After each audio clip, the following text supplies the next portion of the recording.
an enabler or a way to get more women into the space, because I truly believe that women-led businesses, women-owned businesses, is not only going to change the way that business is done for the better and shift it more towards an approach that is relationship-based, where the customer feels valued, your employees feel valued, they feel like they're making a difference in the world. But I think with the $10 trillion opportunity coming down the pipe, there's going to be a lot of wealth that's transferred over to women. And so being able to take some of those businesses that they've acquired, being able to leverage some of those investing funds into other women-led businesses, we actually will be able to impact the economy for the better as well. So I'm here for all of it. I love all of these lovely ladies, and I would like them to just start with like a 30-second introduction of who you are, where you're from, and what brought you into the M&A world. Laura, you get to go first. Your introductions are always so exciting and so different every time. You see, I was about to tell you not to do that, but you know, she said she wanted to start. Hello, folks. I am Laura Hazel, originally from New York City, and I own Wolfpack Leads. I have been, okay, how I got into this space. So this lady over here, a few months ago, was like, I'm doing this thing, I'm speaking, so I'm going to be supportive, because that's what you do for your friends. You don't support them, right? So I go in there, and she leaves me with her purse. Not on purpose, I just kind of neglected it like a child. Just kidding, that was a joke. I don't think that purse was 50 pounds. Okay, and she ran around the room doing her thing, was all small and pound, and I was walking around like, hey, your purse, your purse, your purse. And which I think I gained some arm muscles that day, so that's how I kind of got dragged in this particular space right here, which I will say that I am grateful, because that's what got me here, and I'm talking to a lot of wonderful people and meeting people. So that's how I personally got dragged into this space. However, business-wise, my specialties is in government contracting, particularly federal government contracting. I've contracted from the DoD, Homeland Security, all the way to the Department of Education, Veterans Affairs, and Health and Human Services. So a lot of different departments in the U.S. government on the federal side. So I come in, I help other folks that are acquiring businesses that currently have federal contracts and things you need to be careful of. If you're thinking about registering your business with federal contracts for certain designations, helping you through that process and explaining things to you in a way that the government will never explain to you, so that you can go grab all of that money.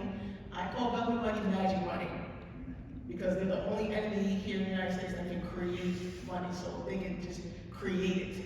You have a commercial cleaning business, you have a software business, I guarantee you there is a bunch of government contracts out there that's in the tune of millions of dollars that you can all grab, so don't miss out on that opportunity. The second thing we do in our business is we increase the revenue drivers. So I come into your business and we go in there to increase revenue for sales, because sales is the lifeline of your business. So without further ado, I'm going to hand it off to the lovely lady right over here, and she is going to introduce herself. I hope I lived up to everyone's expectations. Yes. Thank you, Laura. That was fantastic. Y'all know you left the jokes at home, so. No, I got jokes. I'm waiting for the jokes to happen here because that's what they said. Yeah, I'm trying. All right, well, thank you, Becky. I'm super honored to be asked to be on this panel today. I'm Della, your neighborhood CPA, and I'm on a mission to help create 10,000 female acquisition entrepreneurs, because frankly, startups suck. They suck your time, they suck your money, they suck your energy, and rarely do they ever pay you back. So as far as what my role is in M&A, I do a lot of financial due diligence projects. I focus more on the small end of the deals, because I'm a big proponent of buying a job, a job, and that's for the people that don't have a lot of business experience but still want to get into this game. I've bought and sold a couple small businesses on my own. The first one was 100% seller financing on the way in and 90% cash on the way out. Plus, we also bought, ran, and sold a pizza pub, and we actually sold that in exchange for a privacy fence job. So that's an exciting story I can tell you later. Thanks again, Becky. I appreciate it. That's hard to follow up. Hello, everyone. I'm Brittany. I'm a Beki Darlin fan. I am from Boston, but now reside in Memphis, Tennessee. How I got into the M&A space, I basically help small business owners, and I kind of saw that the M&A space was a great opportunity to help on multiple levels. So I help on kind of the expansion phase, which fits nicely with what a lot of people do here. And I am a fan of all of these ladies because all of them are just powerhouses in and of their own right, and every time I talk to them, I learn something new. So one of the things that I wanted to discuss or talk about is, what do you view as some misconceptions that women may have about acquiring a business, or the challenges that they are most likely to encounter when acquiring their first business? That they're not worthy to acquire the business themselves. I think that's probably the biggest thing. A lot of women, you take the backseat to your family, you do everything for your family, you do everything for your career, and you don't think that you are worthy to sit in the place of CEO, whether you're buying a job or you're going to be an investor. And I see a lot of women have that issue, like, hey, I don't have enough experience in that thing. Meanwhile, I've heard plenty of folks from the other side who have bought businesses and didn't know a damn thing they were doing, and have told the stories of their destruction. So I just want the ladies to know in here that yes, you are capable of getting a business. You are capable of buying a business and running it, whether you're inheriting it or you're acquiring it. Well, I'll add to that lack of experience. So I did work for the tax practice that I bought for a short period of time, but prior to that, I had never done any tax returns except for my brother's friends in exchange for alcohol. And I still bought that practice and was very successful. On the opposite end of that, whatever misconceptions you have, women need to buy businesses. You can do this. We make less money per hour, we spend less time working because we're home taking care of the kids and our parents and our grandparents, and we are always at a financial disadvantage, but entrepreneurship, especially through acquisition, will catapult us to that level of wealth that we deserve. Woo! Yeah, I have to agree with that. I also, the pressures at home. I have 3 young kids, so when I say to my husband I'm going on a work trip or I have to do these extra hours, it's almost like there's pressure being put on me that I'm going to miss something, and I'm not. At the end of the day, we should tell ourselves that doing the things that we love in life and having success in our careers actually makes us better wives, better parents, better people. So I think that we need to kind of switch the way that we look at that and understand that when I go home, I'm gonna hug my kids 10 times harder because I missed them today, as opposed to I'm doing laundry all day, I'm doing dishes all day, I'm playing with babies all day. I'm tired, right? It makes us better people, and I think that we need to focus on that more than the fact that I missed a Saturday. And what money story do you want to present to your children? Yes. My kids watched me buy this business. I went from a waitress at Cracker Barrel, and then when my youngest daughter was going to be in kindergarten all day, I decided I need to do something for me, and it turned out to be business buying. I didn't know that at the time, but that's the money story I created for my daughters. They watched me go from waiting tables and struggling as a single mom to being a successful business owner and a successful business exiter. It's all about the capital events.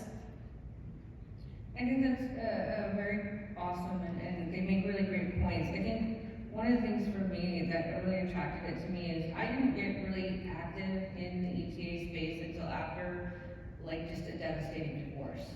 And as a single mom, I was looking for something that would leverage my talents, allow me to feel professionally fulfilled, and actually pursue my full ambition. I didn't have to fit into any kind of box. I could just be completely unleashed and pursue the big ambition that I had.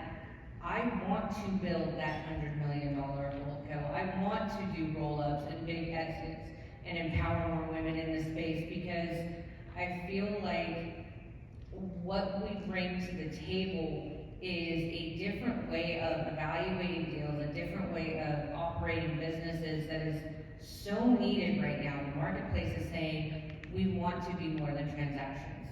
We want to be treated as more than transactions, and I think that changes how we approach our target. If you were here for the other panel that I was on, the way that women search for businesses and acquire businesses is different, because they're looking at impact. They're looking at how can we contribute to the overall, employees that are here. How can we make their lives better? How can we make our vendors' life better? How can we make our customers' life better? But also, how can I make my life better in pursuit of that? And it's just a different perspective. So I would say, ask this question of you ladies, are there any challenges in acquiring your first business that you think exist mostly for women that don't necessarily exist for men, or advantages that we have that aren't available, in other ways. If it's a business that has government contracts, the designation of that business, if it's a woman-owned business in particular, it is usually easier if the person acquiring it also is a woman who can keep the designation, because that does not last forever. It has to be renewed every year. So if you're a guy, and you're like, hey, I need a partner, this business looks really good, but it's woman-owned business, sure, he can acquire it, but when he goes to renew the designation, he's gonna lose the designation. Meaning if they're currently under contract, that's gonna be a big problem in such a case that the US government actually will stop the sale of the business, because government contracts are considered assets, and you are not allowed to sell any government assets without government approval. So having a partner who's gonna be a majority owner, who's a woman, to keep that designation is also an advantage if it's that case, or a woman looking to acquire a woman-owned business to keep a particular contract, which in some cases could be very viable depending on the government contract. Yeah, one of the things that was touched on an earlier panel, and when you're beginning to look for your deal, is building that rapport and how important that is. That is just so much more important than we've even stressed here today, is building that rapport, which is building a relationship, and typically women are a little bit better at that, to be honest. I also think it's overthinking. I think that's something that we all struggle with. You want it to be perfect. It doesn't have to be, right? Every seller of a company has built something maybe from the ground up, maybe they inherited it, but it's their baby, right? So maybe there's also some thoughts in the seller's head that maybe you're not a good fit because you're overthinking it, right? If you go in there, .com, and you say, this is what I want, this is what I'm gonna do with it, they have every incentive to look at you twice because you have conviction. So I would say that we need to stop overthinking things. We need to create a path for us and look at it. To that point, like, sometimes the overthinking is useful in women research. When we're gonna go into something new, we research the crap out of it, because information is power. And so deals that are led by women have a higher close rate than deals that are led by men, simply because we mitigate risk more on the front end to increase the certainty of close. So we are not gonna get into something that we are not certain is a good move for us. That is part of how we mitigate risk in the deal. But what that means is we've now closed on this business that is something that we're certain that we can run, and then the transfer post-acquisition, the change management that happens, the integration that happens, that J-curve, that post-acquisition dip that happens, tends to be mitigated more in women-led businesses, because we're orienting for security, because we're orienting to reduce that exposure on that end of things. And a lot of times we'll look for creative solutions. So how do you ladies see women's risk tolerance in this space, and how they mitigate risk in the way that they structure deals? I'm more of a risk taker, so I don't know that I can answer that question. I'm more of a just get out there and do it and figure it out. And a good example of that is when I bought a tax practice when I barely knew how to do taxes. I mean, but you learn and you grow and you keep going, and that experience is really the best teacher. You can't read it all in a book, you've got to get out there and do it. And I think everyone here is already thinking about that, because I think that networking, connecting, and actually talking to people about what you're struggling with is super important. There's mastermind meetings for a reason. Somebody else has probably gone through this before and made a mistake. You can probably learn from that mistake. So not holding back, and when you do acquire a business, just think this is the do-all, be-all. Open your mouth and talk about what's going on. I'll add that, and I think this is really important, is the ability to walk away and not give a damn. There are many deals and things that come across my plate, and I said, no. And everybody's like, oh, why don't you go? I was like, no, this is what I want, but they're not willing to change something. And there's different women in this room, and there's women out there who will be in the acquisition space who come from different cultures. There are certain cultures here where negotiation is a part of the culture. You don't buy anything without negotiating. If you think of your mother or your grandmother when it comes to buying something that's, for some folks, that's going to be very cultural nuance. That's actually really good, because that's when you get those creative solutions like, hey, this known as this, or, this equipment needs to be expensed, or you're going to buy back on it, and then, maybe one person might take it, she might be like, nah, we're not gonna do it like that. How about this, that, and the other? Those things, the ability to negotiate, or learn how to negotiate, I think is really powerful. And with women who maybe that is not their strongest point, by networking in places like this, you're like, hey, I think you're better at negotiation, can you help me on this deal? Because it's the questions you're gonna ask to press and press and press, because all this is make-believe. There is no law specifically on how you necessarily all the time create your deal. So you can make it whatever you want it. So asking those questions to get to a place where you're comfortable, you're certain of whatever your risk tolerance is, as well as working with the seller, can help you avoid terrible deals. I think that's absolutely on point. Another thing that I've noticed is the women that I've talked to in this space tend to not always go towards creative deal making, but they like to have the opportunity to create more of a win-win, even if that takes some creative deal making to make it happen.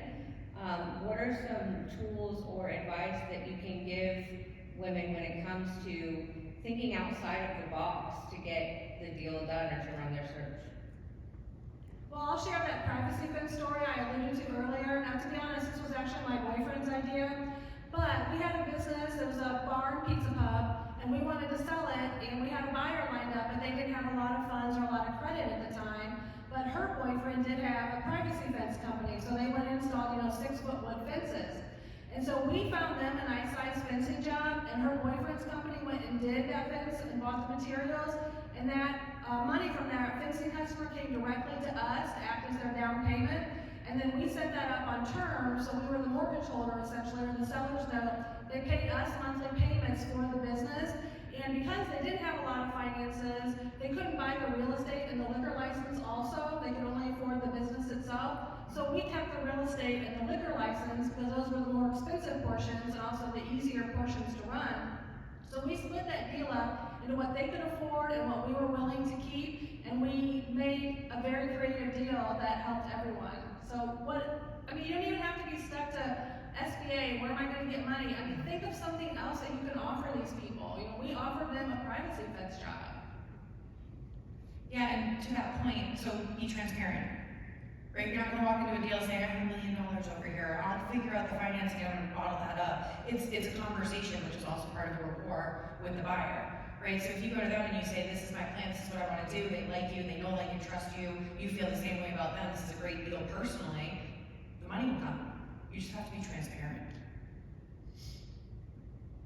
I'm gonna just give a little shout out to Brittany, because one of the things that I discovered that I thought was so useful and I've been communicating to folks is her corporate credit program that she has, where you can take a brand new LLC and build corporate credit on the EIN, not on your personal social security number, that can, over the course of a year, cover the due diligence and part of the down payment for a deal. So if you don't necessarily have the capital that you want to make the acquisition, but you don't necessarily want to give up equity either, there are creative solutions out there to get you to where you want. And this is the kind of what the testament of women in this space is. I would have never met her or know that solution existed if I didn't come to events like this and get connected through other people that are supporting women in the space. So there are some huge advantages that we have just due to the nature of how we think about business, how we think about collaboration, how we think about value creation within a business. That is not, everything doesn't have to originate from me. It's how can I leverage the resources that are available to me in a way that helps get me farther than I would by myself. And a lot of times that can even be applied when we're coming in and not necessarily acquiring a business, but just consulting on the business or evaluating the deals. Do you ladies have anything else that you wanted to say on that point? Or that? I can say one thing. My first interaction with Beki was like a 12-second, hey, we're here to network, we're here to meet people, let's just book a time on the calendar and let's sit down and talk. And if she hadn't said yes to that, we wouldn't be having these conversations today. So networking and saying yes. Yeah. Yeah, I agree with the networking part. Government contract wise, at one point I was the only women-owned business that actually had special designation to install internet cables on bases and across America, so that's part of infrastructure. I don't have a company that does that because I am what they call the prime, but meeting other women like, oh, you got cybersecurity, I'm good. That means I can go out to cybersecurity contracts. There's about maybe $50 million of that allocated to women especially. Oh, I think we can make something happen if you acquire that business. We can work that out. I think that's something that if you're keeping it open, think about those as advantages. You can sometimes make deals with people in order to acquire that if that type of thing is what you're looking for. So the field is wide open. Just don't think, okay, I don't have the money. Sometimes it's time. Sometimes it's, you know, a celebrity or someone, if they want a specific thing that you have access to that somebody else doesn't. That just means the world to them. So you just gotta figure out what that is. Always try to say yes. I mean, if an opportunity presents itself, don't automatically think about all the negative things that can happen. Think about how you can make it work and how you can say yes. And that's how I actually bought my first business, is that someone else was going to actually buy that tax practice, and he approached me and asked me if I would run it for him. And I said, hey, I'd love to do that, but not as an employee. I said, I want to be an owner too. At that point in time, as a single mom with 2 little girls, I had no idea what my credit score was, probably terrible. I definitely didn't have any cash, but I still said, hey, I want to be an owner too. No clue how to make that happen. And he went back, thought it over, and came back to me, and he offered me 49% equity in that business for 0 money out of my pocket in exchange for running it on a day-to-day basis.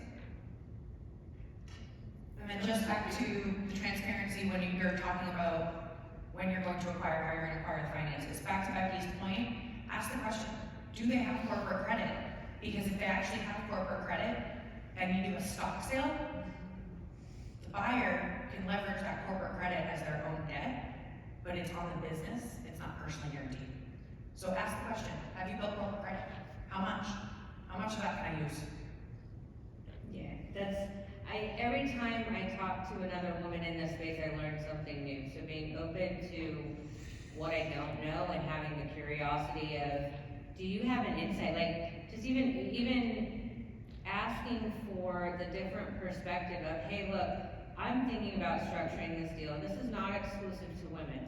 But what I've noticed is there tends to be a very open approach to, well, let's explore the ideas and see what would work best for this rather than, okay, this is how we solve these problems, right? So be knowledgeable in what you're doing, but flexible in the approach of how you actually get it done will allow you to get more deals done and get them done more creatively and be able to leverage things that you may not have considered before.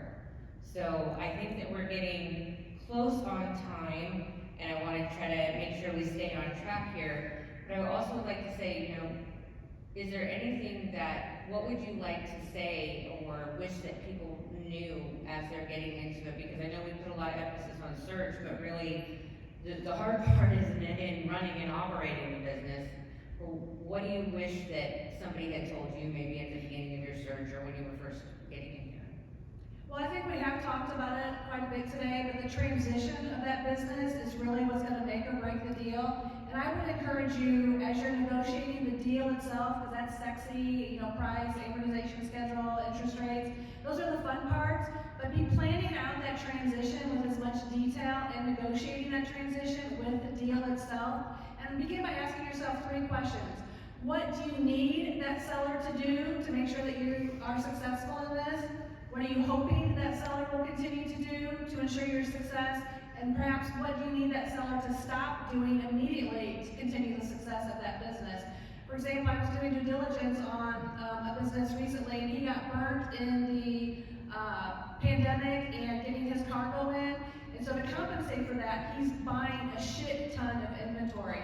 I mean, they burn through about $150,000 to $175,000 worth of inventory a year, and he has about 5 to 7 years of inventory on hand now. So he's crippling that company.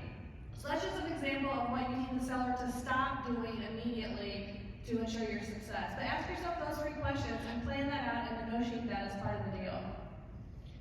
In addition to that, I would tell myself it's not as scary as you think. Taking that jump, you might lose, you might fail. Every successful person will tell you that they did at least once, twice, or millions of times, right? So it's okay. And then the other thing would be, I wish that I had written down my core values and exactly what I wanted, why I went into this space, my why, so that I could refer back to it. Because as you're making negotiations, yes, it is sexy, right? So you might bend a little bit, and then you might bend a little bit more. If I had that piece of paper to go back to, I could say, it doesn't align with my goals, that doesn't align with my values, or my mission. So that would be my advice to myself, my younger self. I actually love that, thank you for sharing. Yeah, that's pretty good. From personal story, I'll say succession planning. One part of my family, they own health food stores across Ohio, right? And so my aunt had gotten seriously sick and she could no longer run that business, and there was no clear succession plan in place. And I worked in that business, okay? And no one knew who was going to do what. And that was kind of a strong lesson, because eventually we wound up having to sell that business. That business was doing a few $1 million a year, but there was no clear succession planning. There were multiple children from that marriage, and 3 of them wanted the business to be sold because they wanted to split the money. So I would say when you're taking over a business, have whatever your succession plan is going to be, whether it's going to be a son, a daughter, uncle, cousin, a friend, have that in place in case something does happen to you, because oftentimes it will. It may not be permanent like it happened to my aunt, but it might be, hey, I'm out for 6 months, what's going to happen with my business? Very important lesson that I wish my family knew before it actually happened to us. Yeah, that's fantastic advice, because I have a similar story, but I was on the other side of it. When we sold our pizza pub to that young lady, her son, a couple years into this deal, her son actually committed suicide, and he was 14 years old at the time. And her first call the next day was to me, and it was asking if we would come back and run that bar for her while she took care of the funeral and caring for her other younger children. So as a seller, would I ever have anticipated I have to go back in and run that because of that kind of situation? Obviously, she didn't plan for that as well. Who would ever want to even think about that kind of thing? But these things do happen, and you do have to plan for what's going to happen to your business. And not only for your own sake, but in this particular case, the employees of this business, they couldn't just shut down for a week and go for a week without paycheck. I mean, these are guys working in the kitchen at a pizza pub. So your employees are relying on you to have that succession plan as well. Yeah, I think that's something that isn't talked about as much as it probably needs to, is that exit planning needs to begin before you acquire. You need to acquire with the exit in mind, and from day 0, begin implementing that exit plan and structuring for that, because the more sustainable you can make your business, the more solid you can make it, and not as dependent on you to be there putting out every single fire, the more you can enable your team members to do it and give them what to do through the systems and the operations, and also just building a culture of self-reliance and empowerment through your employees as you do those change management and integration. It'll make that transition a lot easier on you. It's not going to be easy, but it will be easier if you are building something with that purpose in mind of, this is the bigger vision that we're going through, and this is how we're going to get there. Absolutely, Becky. You should always be working towards 2 exits. 1 is to get yourself out of the day-to-day business operations, and 2 is to actually sell your business if you end up doing that. But you should always be planning that from day 1. You're exactly right. Now, I want to thank we have to wrap up. I want to thank all of these lovely ladies for coming out and giving their time and their expertise. And I also want to thank Casey and Ben and Frost, if I pronounced that correctly, I'm sorry, for just being so very supportive and inviting us to have a women's panel and being very supportive of women in this space. It is so appreciated, and we will forever support this event because of it. So thank you. Feel free to come and talk to them. They'll be walking around. They're geniuses. I'm not only a little bit biased, but yeah, definitely come have conversations with them. They will be absolutely a benefit to whatever you're doing. Thank you so much.